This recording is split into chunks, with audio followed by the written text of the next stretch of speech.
Many professionals and well-oiled marketing groups use marketing audits like the one I'll show you, and this also will be available for you to have for free at the end. Whether it's for larger companies or for larger consulting firms, these are the areas they look at when assessing the health of their online reputation.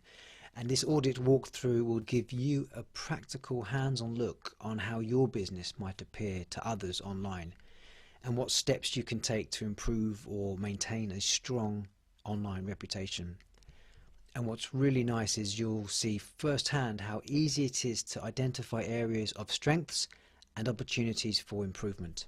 So to give you clarity, the purpose of today's session is to give you a clear understanding of how your business appears online and how you can take control of your reputation.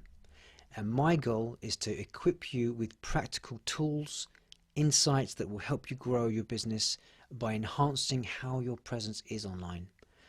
The goal of this session is simply to empower you, to give you a clear understanding of what you can, need and should be doing, whether it's once a week, once a month, once a quarter or once a year, with the intent of taking full control of your online reputation.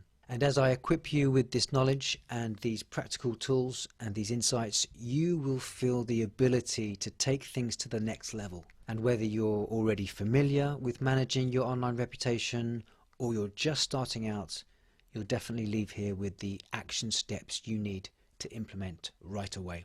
Remember that your online presence isn't just a reflection of your business. It's an opportunity to connect with your customers, build trust, and stand out from the competition. Now let's start exploring how you can shape and strengthen your business's online reputation, the tools, the strategies. We'll discuss it all. I won't leave anything unturned.